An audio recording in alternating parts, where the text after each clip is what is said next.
tous. Donc, je suis Sylvie Benzoni, la directrice de cet institut, l'Institut Henri Poincaré. J'aimerais vous souhaiter la bienvenue à cette conférence. Si vous êtes là, c'est que vous avez été très réactifs parce qu'on a eu un petit problème technique et les inscriptions se sont faites très rapidement. Donc c'est une conférence publique où nous aurons le plaisir d'écouter un grand astrophysicien et c'est une conférence qui est liée à une activité scientifique en cours à l'IHP qui est ce qu'on appelle un trimestre thématique et qui porte sur la cosmologie. Donc vous avez ici l'un des organisateurs de ce trimestre et c'est lui qui va donc présenter l'orateur de ce soir. Donc je vous souhaite de passer un bon moment en notre compagnie. Merci. Bien, bonsoir. Effectivement, c'est un honneur pour moi d'introduire, de faire une petite présentation du professeur Mario Ligueux, qui normalement, pour quiconque s'intéresse un petit peu de près ou de loin à la science, à la cosmologie, on ne devrait pas avoir besoin de faire de présentation, puisque Mario a publié quelque chose comme environ 400, un peu plus de 400 papiers scientifiques déjà, donc c'est relativement une carrière assez impressionnante. Le tout en plus accompagné de, si au dernier recensement, 6 livres, pour le grand public, dont celui dont il va nous parler aujourd'hui. Alors je dois dire que Mario est quelqu'un qui connaît bien la France, qui est venu souvent ici, qui nous a beaucoup aidé, notamment aussi avec l'Institut d'astrophysique et à l'Institut Lagrange de Paris, qui est une autre structure qui est intervenue dans l'organisation de ce trimestre. Donc on lui doit beaucoup de remerciements.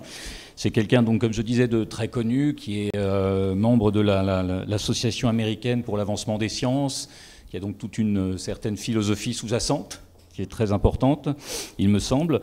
Donc les livres les plus connus, donc je disais, il y a 2 ans, Mario est venu nous donner un exposé sur son livre précédent, qui s'intitule Brilliant Blunders, qui en anglais, alors, on a dit tout à l'heure... Fabuleuses erreurs. Fabuleuses erreurs, voilà. Donc je ne vais pas vous le raconter, qui a eu des prix divers et variés. Enfin voilà, moi je me félicite que nous ayons réussi à le convaincre de venir ici.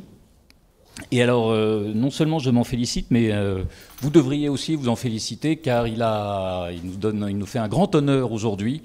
Il a accepté de faire l'effort, qui est un effort pas facile, de donner son exposé en français, pardon.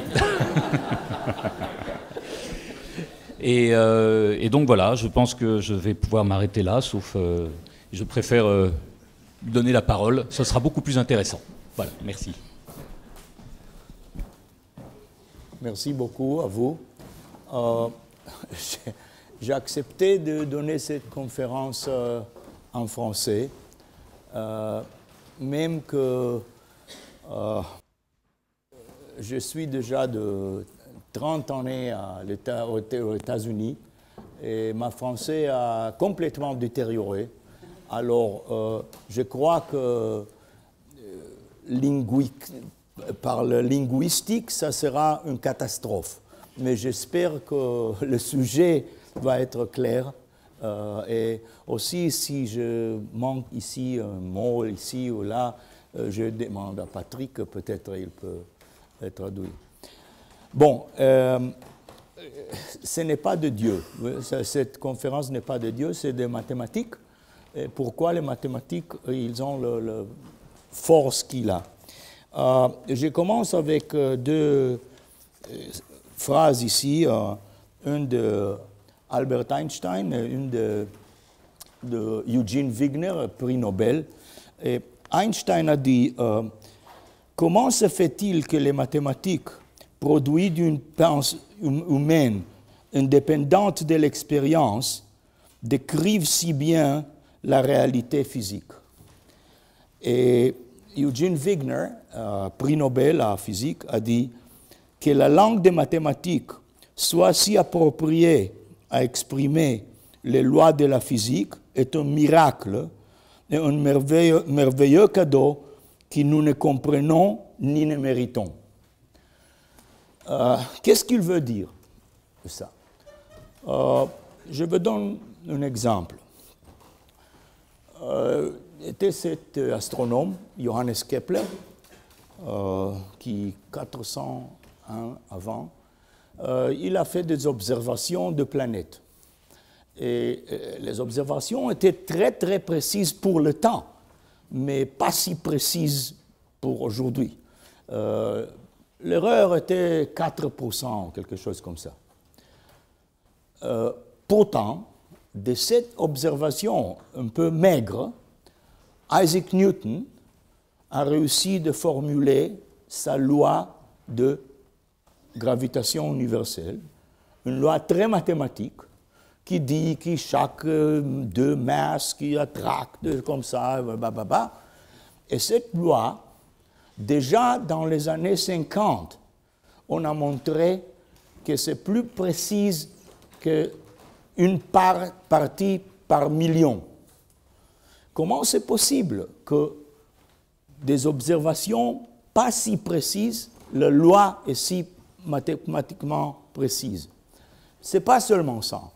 En 2007, dans un expériment à l'Université de Washington, on a montré que cette loi, que c'est un carré inverse, il est vrai jusqu'à une distance de 56 microns. C'est incroyable. Comment c'est possible que ça marche si bien? Notre exemple, l'électron, le particule électron, il est comme un petit magnète. Et ce magnète, on peut calculer la force de ce magnète avec une théorie très mathématique qui s'appelle électrodynamique quantique. On a calculé ça. Et en 2006, dans un expériment à Harvard, on a mesuré la force de ce petit magnète. Et les deux résultats sont d'accord à 8 par trillion. Par trillion. C'est la théorie mathématique, c'est incroyable. Comment ça marche? C'est encore plus surprenant parce qu'il y a deux types d'efficacité de mathématiques. Une qui j'appelle active. Qu'est-ce que ça veut dire efficacité active? C'est par exemple quand Isaac Newton il veut décrire mouvement, je ne sais pas quoi, il n'a pas une branche de mathématiques pour faire ça, il formule le calcul différentiel pour décrire le mouvement. Et ça marche très bien, mais il a inventé ça pour décrire des mouvements. Mais il y a un autre un autre type d'efficacité que j'appelle passive. Qu'est-ce que ça veut dire? Les mathématiciens, ils formulent des branches de mathématiques sans aucune application en tête.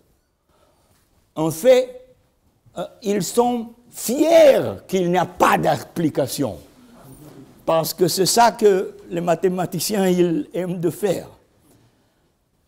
Et pourtant, plusieurs des siens plus tard, ou quelque part plusieurs des siècles plus tard, cette branche mathématique, il se trouve de produire exactement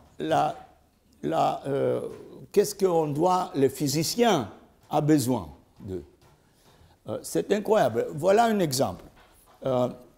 À la 19e siècle, Lord Kelvin, il était un physicien anglais, et à la temps, aucune personne ne savait qu'est-ce que l'atome. Et Lord Kelvin, il a pensé que l'atome, c'est des nœuds de l'éther. L'éther, c'est ce médium qui est partout, les nœuds d'éther. Et il a décidé que peut-être, vous savez, le ça là-bas, c'est l'atome d'hydrogène, l'autre l'atome de carbone, l'autre l'atome d'oxygène, comme ça. Mais pour faire ça en théorie des atomes, on doit classifier des nœuds. Qu'est-ce que ça veut dire classifier? De savoir si cette nœud ici, c'est la même chose peut-être que cette nœud là-bas, seulement avec une manipulation comme ça. Et alors, il était un mathématicien, Peter Guthrie Tate, qui a commencé de classifier des nœuds. Il y a seulement un qui n'a pas de croisement du tout, il y a un qui a 3 croisements, il y a un qui a 4 croisements, il y a 2 qui a 5 croisements, et comme ça. Et après, il a travaillé 20 ans il a travaillé, Peter Guthrie Tate, il a réussi de classifier tous les nœuds jusqu'à 10 croisements. Vous comprenez que c'est rien, parce qu'on peut avoir un infini nombre de croisements. Mais il a réussi de faire 20 ans jusqu'à 10 croisements. Bon, à ce point, aucune personne n'a pensé que ça, c'est la théorie des atomes. Alors, on pouvait croire que si l'application originale n'est pas là, ok, on peut abandonner cette idée. Non, ça c'est quand les mathématiciens devenus très intéressés de Node. Et pour beaucoup des années, ils ont travaillé à Node et il a trouvé beaucoup d'opérations mathématiques avec Node. Par exemple, John Horton Conway, il a fait quelque chose, comment on fait qu'il y a un croisement et il n'y a pas de croisement. Avec une corde, c'est facile. Tu coupes ici, pac, pac, et c'est comme ça. Mais il a trouvé les opérations mathématiques qui font ça avec Node. Et aussi en 1984, il y a un mathématicien de New Zealand, Vaughan Jones, qui a découvert un polynôme qui caractérisait le node très intéressant. Et tout ça, c'était fantastique. Mais sans application, aucune application. Mais, soudain, vous savez, quand les cellules divisent, le ADN est très, comment on dit ça, empêtré. Oui, empêtré? Oui, empêtré. Bon. L'ADN est très empêtré. Et la cellule ne peut pas diviser avec l'ADN si empêtré. Alors les enzymes, ils coupent l'ADN et ils passent un brin par l'autre brin, comme ça. Mais ça, c'est exactement l'opération que John Horton Conway a fait avec les mathématiques de Node. Alors, les biologistes ont trouvé qu'il peut donner à un mathématicien 2 configurations d'ADN et les mathématiciens peuvent le dire le taux de le travail de l'enzyme. C'est incroyable, après beaucoup d'années. Aussi, vous avez probablement entendu la théorie des cordes. La théorie des cordes, c'est une tentative, une théorie une théorie de tout, une théorie que nous essayons de mettre ensemble la théorie du grand, la théorie d'Einstein de relativité, générale relativité, avec la théorie de le subatome, la mécanique quantique. Alors, qu'est-ce qu'elle dit, la théorie des cordes? Très simplement, elle dit que toutes les particules que nous aimons, l'électron, le quark, je ne sais pas quoi, ils sont des vibrations de cordes, de choses qui sont cordes, comme tu fais dans un violin. Il fait des vibrations comme ça, il fait une tonne, alors les particules, ils sont les tonnes de cette corde. Bon, mais s'il y a des cordes comme ça, bien sûr qu'il y a des nœuds. Et alors, la théorie des nœuds a devenu très importante pour la théorie des cordes. Bon. Il y a un mathématicien, physicien anglais, Roger Penrose. Il pense qu'il y a 3 mondes et 3 mystères. Les 3 mondes, ils sont le monde physique. C'est le monde où il y a ça, nous, ça, comme ça, c'est sale, ici, tout ça. Il y a un monde de notre perception consciente. C'est le monde de pensée, où il y a l'amour, la haine, je ne sais pas quoi, oui, tout ça. Et aussi, il y a un monde qui s'appelle le monde platonicien des formes mathématiques. Ça, c'est le monde de mathématiques, où il y a toutes les équations, le théorème mathématique et tout ça. Et maintenant vient les 3 mystères. Miraculeusement, du monde physique, le monde de notre pensée a émergé. Bon, c'est bon. I invent words sometimes. A émergé miraculeusement. Aussi, le monde de pensée a gagné accès au monde mathématique. Et le miracle le plus grand, le monde mathématique, il donne l'explication du monde physique. Comment c'est possible? Bon, vous regardez qu'il y a une autre question ici qui est très importante. Et ça, c'est les mathématiques sont-elles une invention ou une découverte? Voilà quelques... voilà, je lis d'ici Alain Kohn, qui est un mathématicien très connu français. Il a dit ça.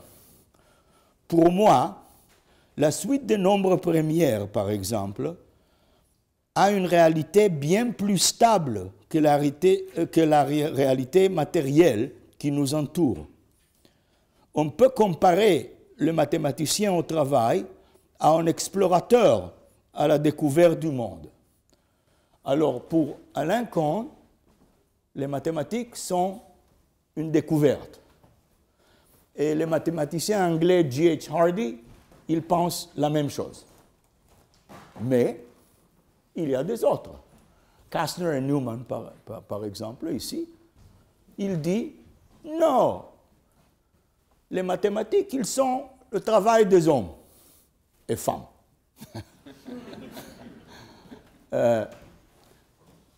En français, c'est très difficile parce qu'il y a le gender. Chaque mot a un gender. Et ça, c'est le plus difficile de rappel. Ça, c'est masculin ou féminin, je ne sais pas. Bon, et il dit exactement l'opposite. C'est totalement une invention humaine. Mais ça, c'est très curieux parce que nous sommes habitués qu'en mathématiques, tout c'est précis. Comment c'est possible qu'ici, il y a deux qui pensent complètement l'opposite? C'est plus comme politique que comme mathématique. Comment c'est possible? C'est possible parce que la question, est-ce que les mathématiques sont une invention ou découverte, n'est pas une question dans mathématiques. C'est une question philosophique, peut-être neuroscientifique, je ne sais pas quoi. Ce n'est pas une question dans les mathématiques.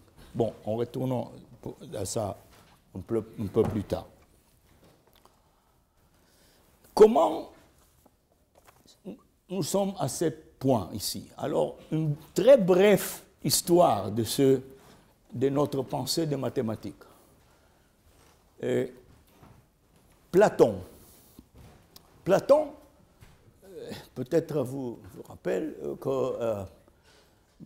qu'il avait le caverne de Platon. La caverne de Platon, c'était une place où il y a des prisonniers qui il peut voir seul un mur. Sur ce mur, il y a des silhouettes. Et les prisonniers, ils voient seulement les silhouettes. Et ils pensent que ça, c'est la réalité. Platon dit que nous, humains, sont la même chose. La réalité que nous voyons, c'est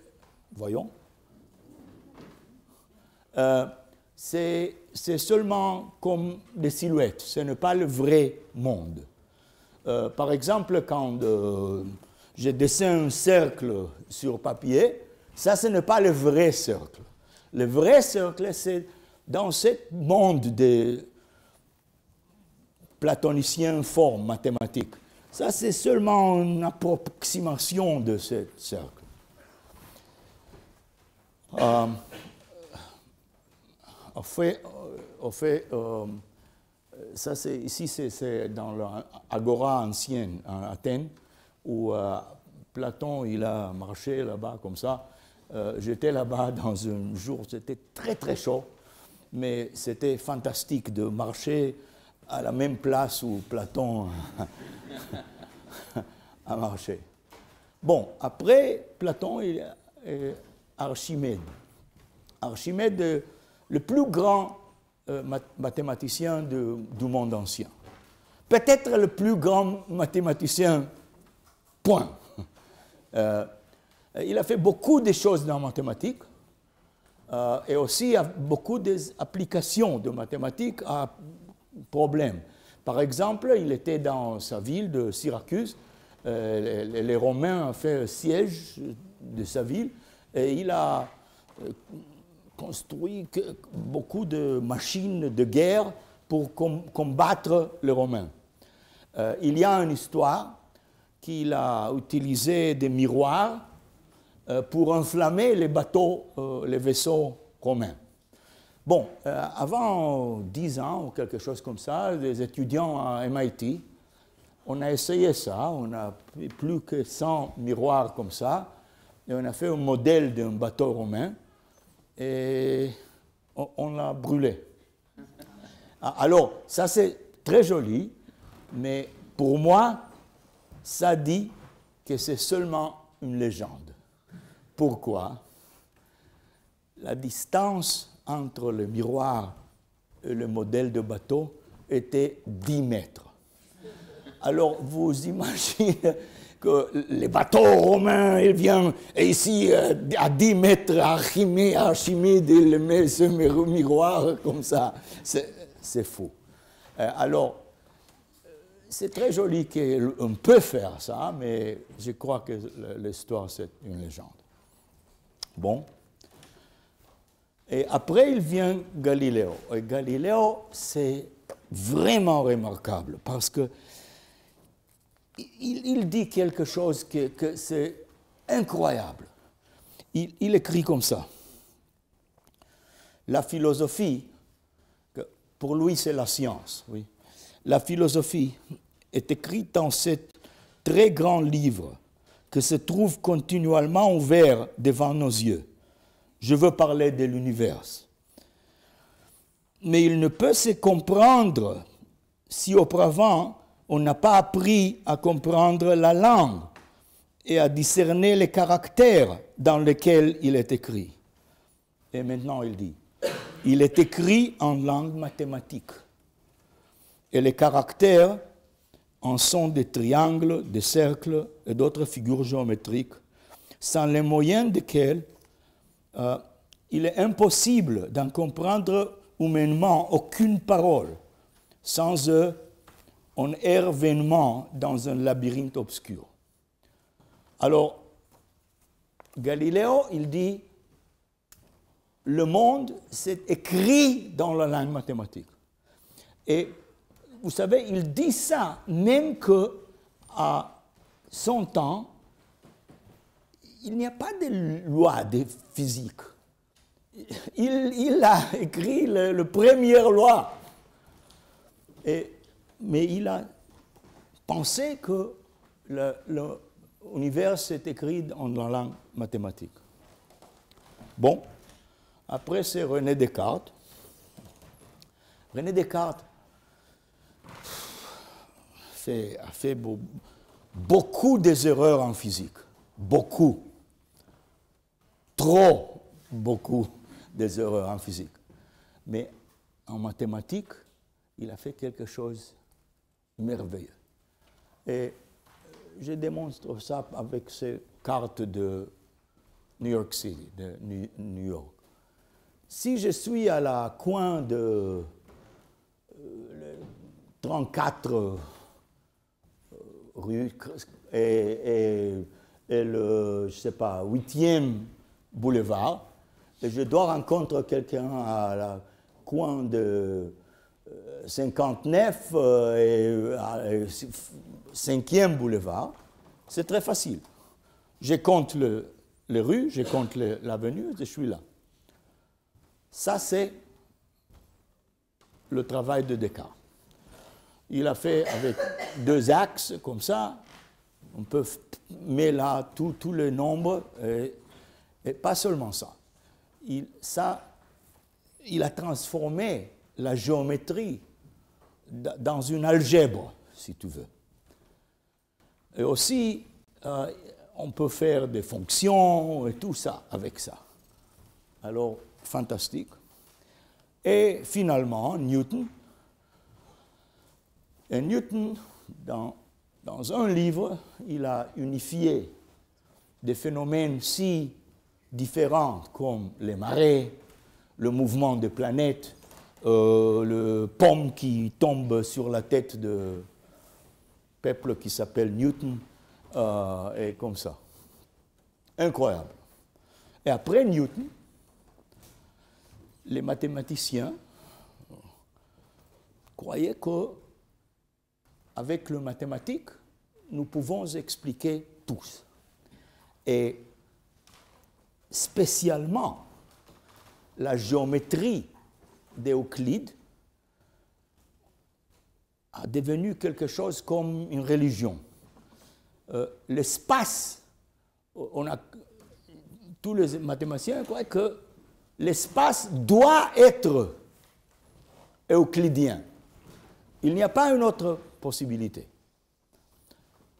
Mais peut-être vous rappelle que la géométrie euclidienne est basée d'un ensemble des axiomes. Par exemple, il y a un axiome entre chaque 2 points, on peut passer une seule ligne droite. Ça, c'est la première axiome. Et au fait, je veux donner une petite histoire. Quand j'étais étudiant, avant beaucoup des années, j'étais théoricien. Je n'étais pas rien expériment. Théoricien, toujours théoricien. Mais quand tu es étudiant, tu dois faire aussi des expériments dans le laboratoire. Et mes résultats dans les expériments n'étaient pas fantastiques. Et alors je reformulais la première action pour dire que entre chaque 3 points, on peut passer une ligne droite s'il est assez épais.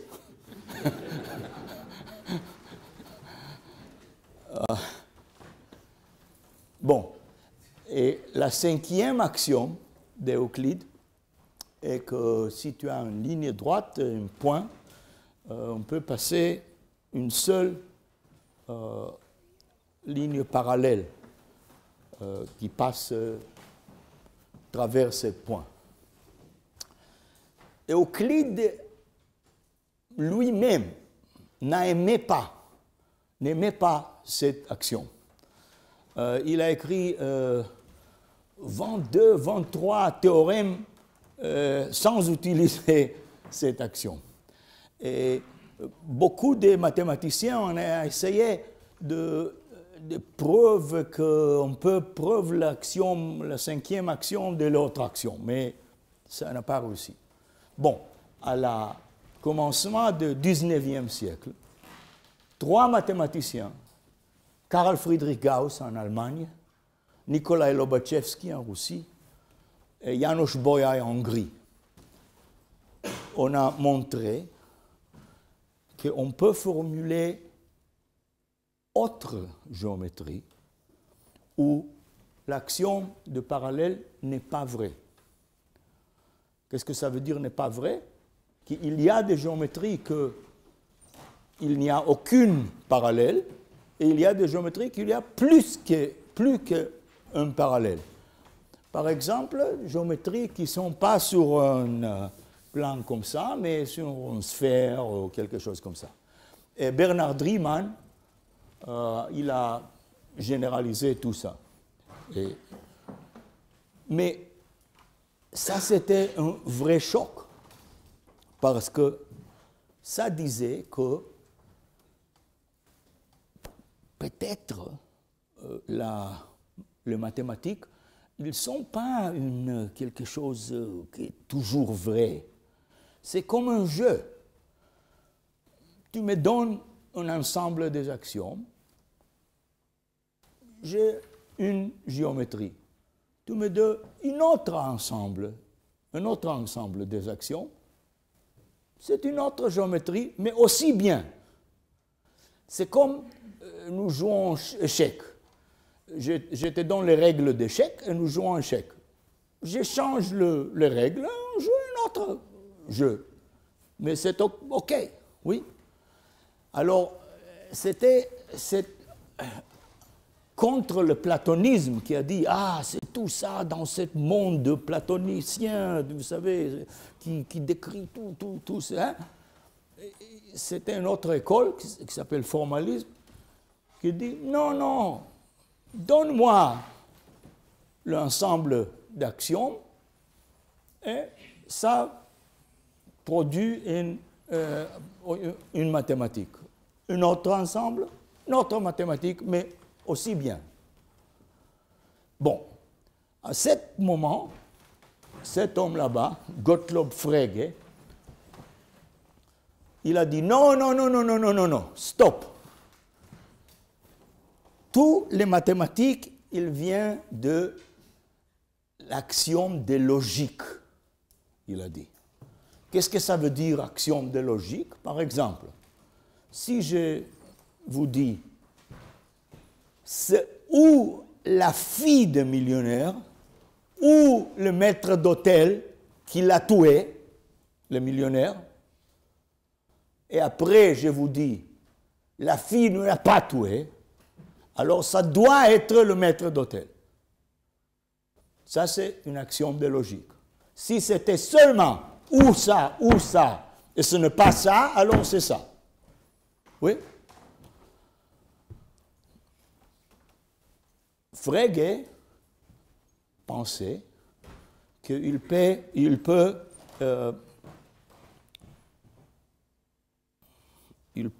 produire toutes les mathématiques, toute l'arithmétique, il a dit, d'un ensemble d'axiomes de logique. Mais ça, c'est très, très important parce qu'il a dit qu'il peut prouver même 1 plus 1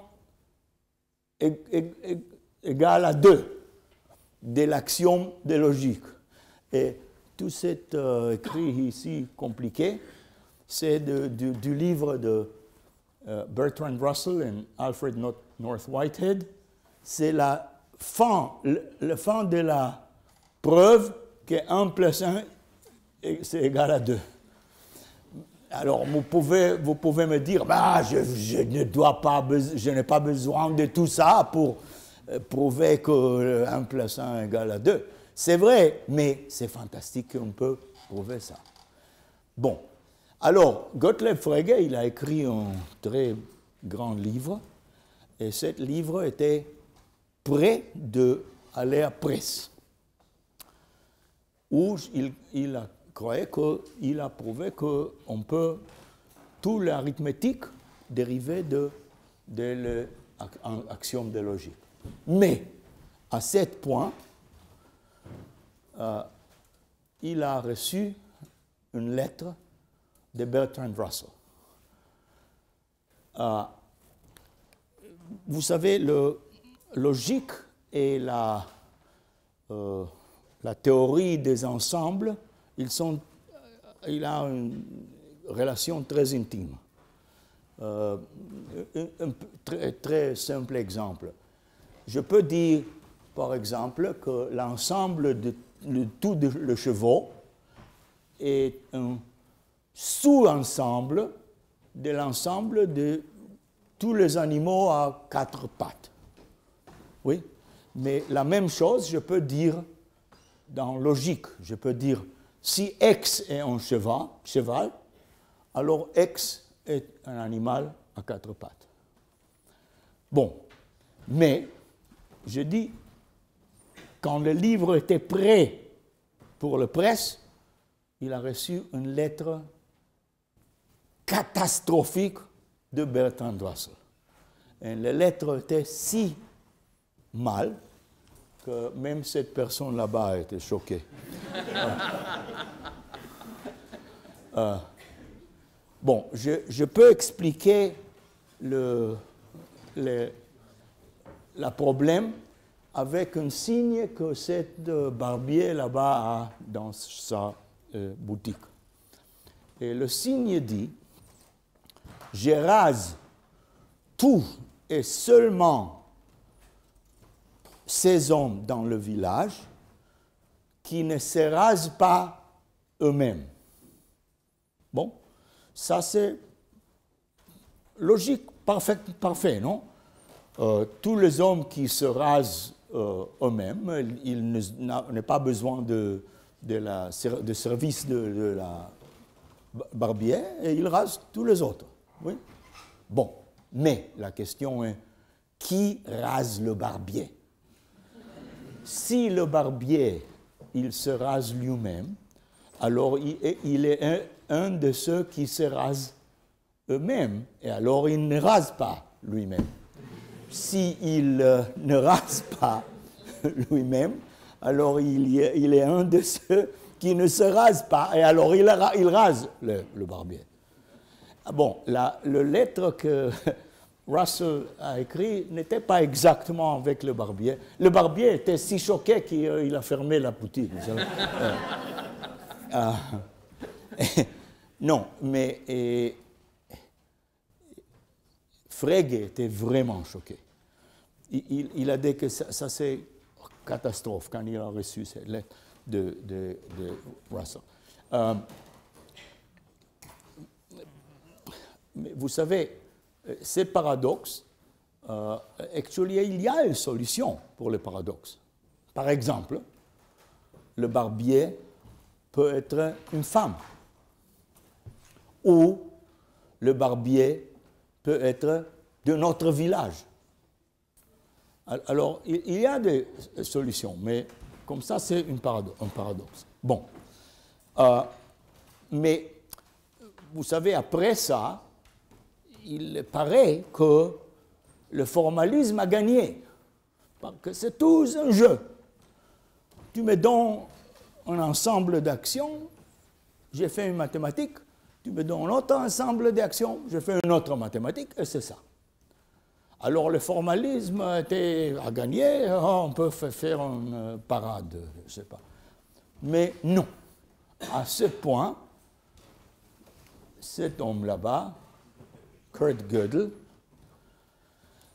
il a écrit un théorème de, bon voilà, incomplétitude, oui, incompleteness, Oui, incomplétitude. Je suis très bon à inventer le mot. Un théorème d'incomplétude. Qu'est-ce que ça veut dire, là, ce théorème? Ça dit que chaque ensemble chaque ensemble fini d'axiomes, il y a des théorèmes qui nous ne pouvons pas prouver ni qu'ils sont vrais, non qu'ils sont faux avec cet ensemble. Chaque ensemble, s'il est fini, il y a des théorèmes qu'on ne peut pas trouver s'ils sont vrais ou faux. Alors, vous voyez, toute la base est un peu pas très stable. Vous voyez. Mais alors, si c'est ça, alors comment c'est possible qu'on peut utiliser la théorie générale de relativité, qui est une théorie très mathématique, pour prédire exactement qu'est-ce qu'on voit avec les ondes gravitationnelles qu'on a détectées l'année dernière? Comment c'est possible que ça marche si bien? C'est vraiment une grande question. Bon, et retournons à la question invention ou découverte. Alors, qu'est-ce que moi je dis? C'est que quand on pose la question comme ça, les mathématiques sont-elles une invention ou une découverte? C'est pas bien, parce que ça donne l'impression qu'il doit être ou ça, il n'y a rien d'autre. Mais moi, je crois, et il y a des autres qui croient comme ça, comme Michael Atiyah, un grand mathématicien anglais, que les mathématiques sont une combinaison complexe des inventions et découvertes. Et je veux te donner un exemple. Par exemple, il y a quelque chose qui s'appelle le nombre d'or. Le nombre d'or est, tu prends une ligne comme ça, une ligne, et tu divises la ligne dans deux parts, comme ça que la proportion de la longue à court, c'est la même chose comme la ligne à long. Quand tu fais ça, tu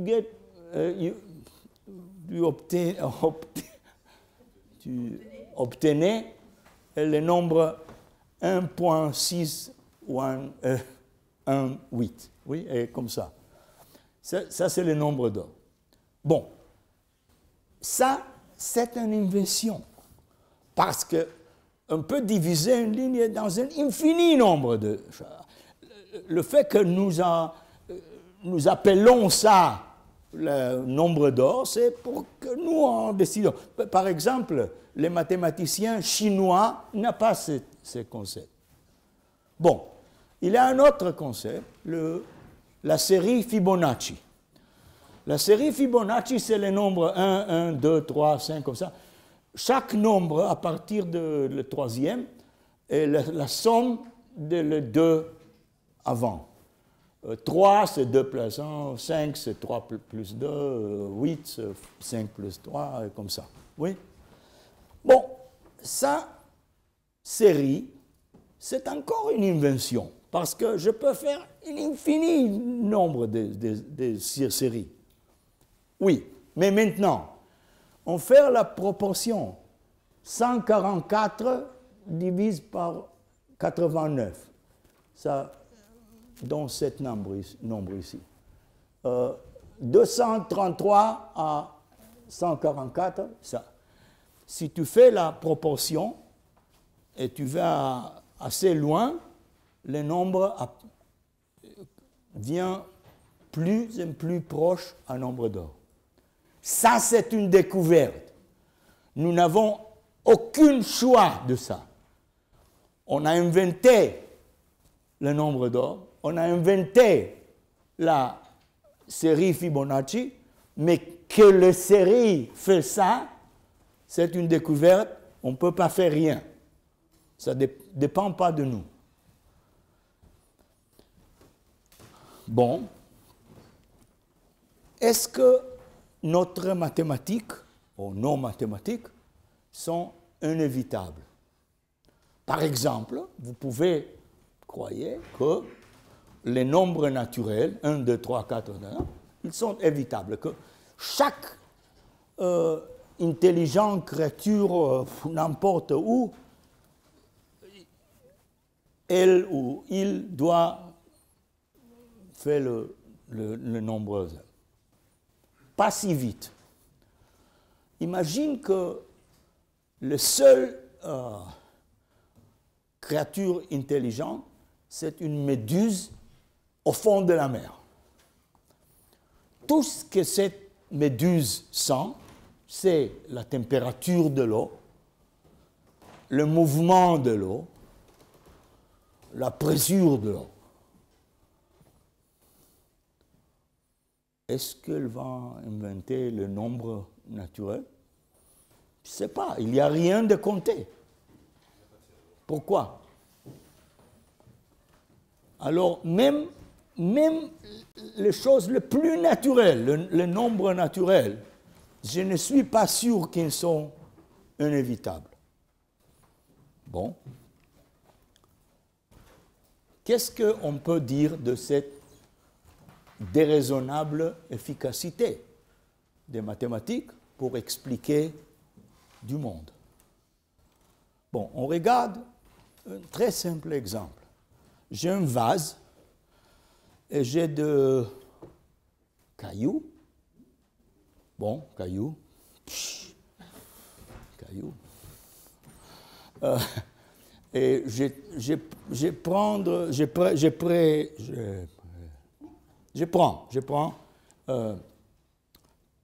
13 cailloux et je le mets dans le vase. Et après, je prends un autre caillou et je le mets dans le vase. Et moi, maintenant, je veux une théorie qui me dit combien de cailloux j'ai dans le vase. Bon, c'est l'arithmétique, oui.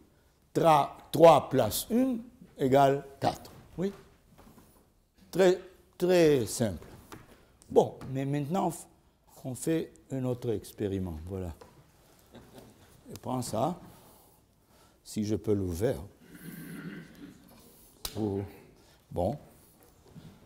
Je mets 3 fois de l'eau ici, et encore une fois l'eau ici. Est-ce que je peux dire maintenant que j'ai 4 eaux ici? Bien sûr que non. Je dois inventer quelque chose de différent, peut-être le poids de l'eau, non? Ou le volume de l'eau.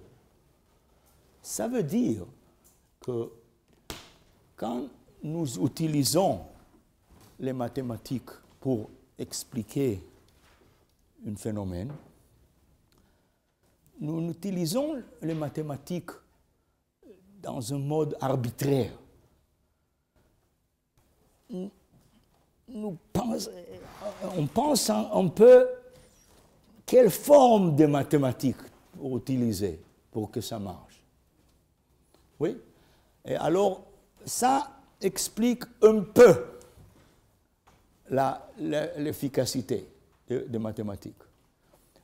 Parce que nous utilisons seulement les mathématiques qui nous pensons que ça marche. Bon. Est-ce qu'on peut être sûr que tous les problèmes, on peut résolver avec mathématiques?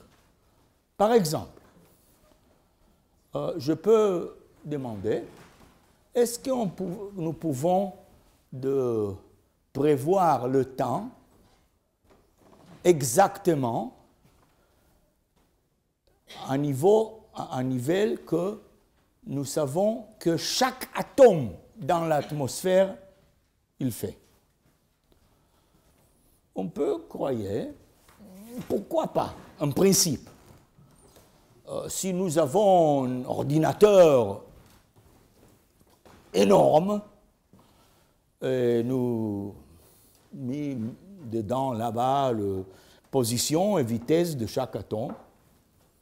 On peut résoudre l'équation de mouvement et on peut prédire le temps, chaque atome, qu'est-ce qu'il fait. Non. Pourquoi pas? Nous savons que l'équation de mouvement de cette, il développe chaos. Chaos, c'est une sensibilité infinie à les conditions initiales. Ça veut dire, si cet atome, c'est un peu ici, le résultat, à la fin, c'est complètement différent. Ça veut dire que pour faire ça, je dois savoir la position et la vitesse de chaque atome avec une précision infinie.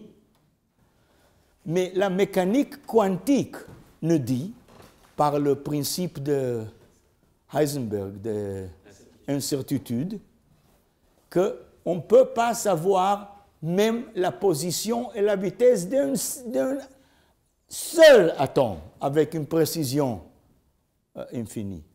Alors on ne peut pas faire ça. Alors, il y a des problèmes que même en principe, on ne peut pas résoudre avec mathématiques. Bon, je veux finir avec quelque chose que Bertrand Russell, il a écrit ça de philosophie, mais c'est très bien pour mathématiques et autre chose aussi.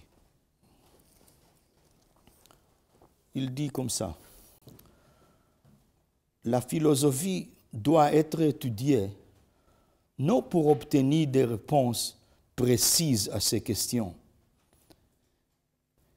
mais pour poser les questions elles-mêmes. Car ces questions élargissent le champ du possible, enrichissent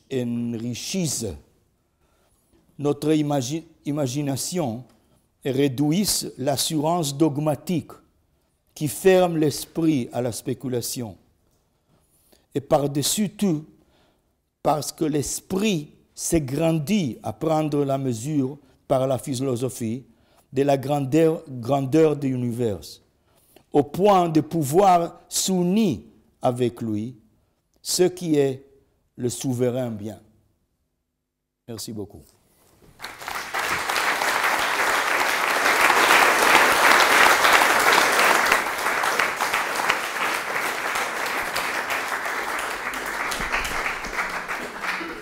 Merci beaucoup pour ce bel effort en français qui plus est.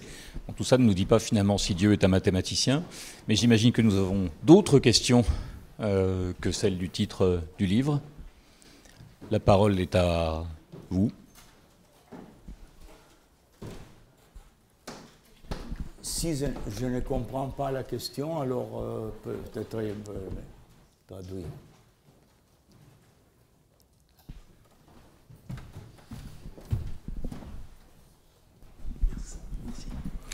Je suis enclin à penser que les mathématiques sont un artifice intellectuel que l'homme s'est créé pour essayer de comprendre tout ce monde et apporter une ou des réponses à ces questionnements.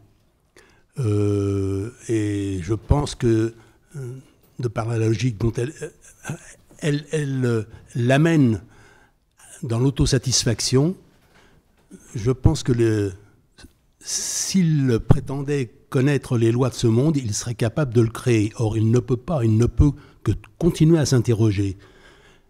Je suis enclin à penser qu'il y a une autre ou d'autres formes de langage pour comprendre ce monde. Tout ce que vous dites, c'est vrai, mais je veux aide, how do you say aide? To add something. Ajouter quelque chose. Ajouter quelque chose. J'ai le microphone. Je veux ajouter quelque chose.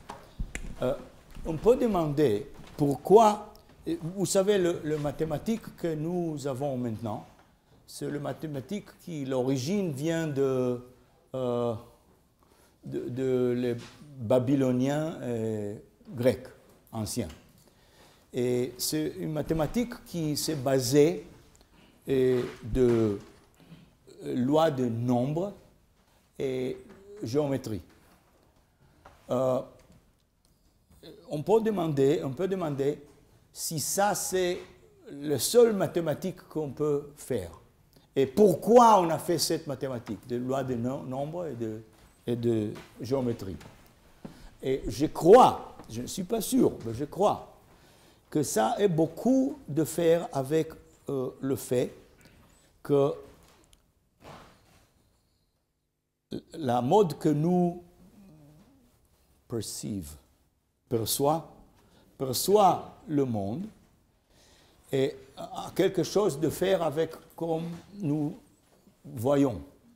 Par exemple, nous sommes très très bons à voir que ça c'est une ligne droite. Et si une ligne n'est pas droite, nous voyons ça avec grande précision. Et aussi, nous sommes très bons de voir que ici cet objet c'est fini et un autre objet, comme ça. Et ça c'est parce que nous voyons dans cette centre onde de optique, oui, comme ça. Et c'est pour ça qu'on peut faire une géométrie de géométrie, et aussi qu'on peut faire que ça c'est un objet, ça c'est un autre objet, elle est un autre objet, ça c'est un objet, et comme ça. Si par exemple, nous voyons dans loin infrarouge, par exemple, peut-être tout c'est un peu comme ça, nous ne voyons pas de sharp. Transition brusque comme ça. Alors peut-être une autre mathématique. Aussi, il y a une mathématique qui s'appelle cellular automata. Automate cellulaire, oui. Ça c'est comme petit programme ordinateur comme ça. Et on peut faire presque tout ce que nous faisons avec notre mathématique, avec ce programme d'ordinateur. Et en principe, on pouvait commencer la mathématique avec ça, et pas avec géométrie et ça. Alors, je suis un astrophysicien. Alors pour moi, si je suis heureux de voir que nous découvrons une autre civilisation dans une autre planète, ça sera très intéressant de découvrir s'ils ont la même mathématique que nous.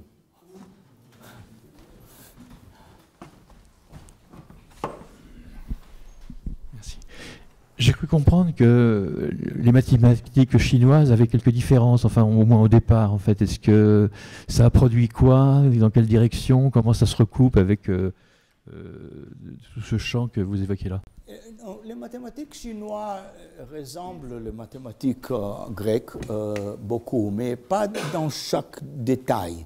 Et aujourd'hui, il y a seulement une langue mathématique dans... Nous parlons pas la même langue, mais mathématiques, c'est la même sur la planète.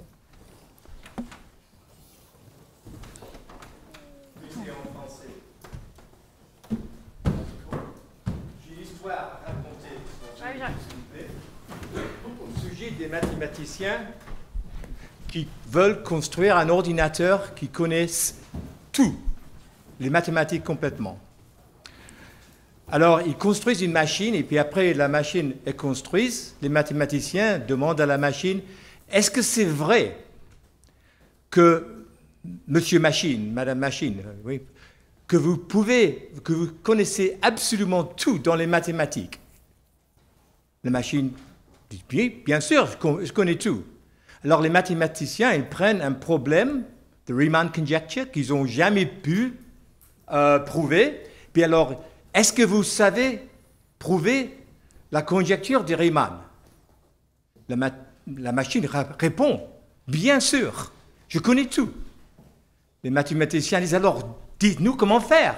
Puis la machine répond simplement, vous ne pouvez pas comprendre, votre cervelle n'est pas capable de comprendre ce que je veux dire. Alors, il a une limite, l'histoire, ça montre qu'il a une limite, que c'est la construction de la cervelle, le cerveau humain. Et puis la limite sera seulement dépassée quand quand on va mélanger, comme dans le film The Matrix, avec les intelligences artificielles. Tiens, I did it in French. Good. Oui, c'est bon. Et l'histoire est très jolie.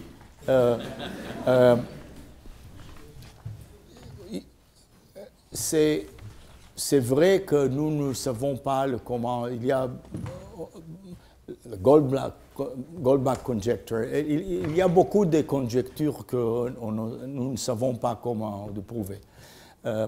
Aussi, le théorème de Gödel nous dit qu'avec un ensemble fini d'axiomes, il y a quelque chose qu'on ne peut pas pour prouver. Et c'est possible qu'il y a quelque chose aussi comme ça. Mais maintenant, l'histoire des mathématiques était qu'il y avait beaucoup de théorèmes, comme le théorème de Fermat, que pour 400 années, aucune personne ne savait comment de faire. Après, Wiles l'a prouvé. Alors, il y a, je crois qu'avec le temps qui passe, nous prouvons plus et plus, et l'intelligence artificielle qui apprendre lui-même, la-même, tout le temps, peut-être va faire des choses que nous ne pouvons pas faire. Aussi, encore, si vraiment nous trouvons une intelligence dans une autre planète, cette intelligence peut être plus avancée que nous par 1 billion ans. Bon, billion ans, je ne peux pas même penser qu'est-ce qu'une intelligence savent ou non. Et alors justement, en tant qu'astrophysicien, oui. Si on a un contact avec une civilisation extérieure, oui. Comment on prouve qu'on a un contact avec une intelligence? Si c'est par un échange, par exemple, de la suite de Fibonacci, des nombres premiers, ou des choses comme ça. Comment on prouve qu'on a fait contact avec une intelligence dans une autre planète? Bon, je ne crois pas que le premier contact va être avec une intelligence. Ça probablement va être une découverte de formes très simples de vie, très simple de vie. Et ça va être avec biosignature. Biosignature, ça veut dire que dans l'atmosphère de cette planète, nous trouvons choses qui ne peuvent pas faire avec la chimie naturelle.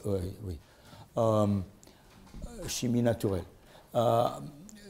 Ça, peut-être, ça se peut faire peut-être dans 20 ou 30 ans, je crois. Parce qu'il y a, par exemple, maintenant, un satellite qui s'appelle TESS, qui va trouver des planètes comme la Terre, un peu, oui, qui sont dans la zone habitable de ces étoiles. Et après, le James Webb télescope espace que doit lancer à 2021, peut-être peut caractériser l'atmosphère de cette planète. On peut peut-être trouver les biosignatures. Ça, peut-être je suis encore vivant quand ça, mais je ne suis pas sûr. Intelligence, c'est plus difficile parce que, tu sais, la chance que cette civilisation est à la même période que nous est trop petit unless, comment on dit unless? Sauf il y a un continuum alors, oui. S'il n'y a pas un continuum, s'il n'y a pas beaucoup de civilisations, alors la chance qu'ils sont dans la même période que nous, c'est minuscule. Et ça veut dire que la chance est qu'ils sont plus avancés que nous par 1 million d'ans, 1 billion d'ans. Alors, s'ils sont plus avancés que nous par 1 billion d'ans, s'ils ne veulent pas, nous ne le trouvons pas. C'est clair. Alors, ça va être très difficile. Alors, la seule chance, je crois, que nous trouvons, c'est s'il y a vraiment beaucoup de civilisations dans la galaxie. C'est dans notre galaxie, le Milky Way. Oui, Milky Way. Quoi? Voie lactée. Milky Way. Bon. OK. Vous savez, je peux parler français comme ça à la rue, mais science, jamais parlé en français. Alors, si, tu viens de le faire. Non. Oui, alors je crois que il n'y a pas beaucoup de chances que on trouve. Une autre question? Bon, sinon, alors, merci à vous.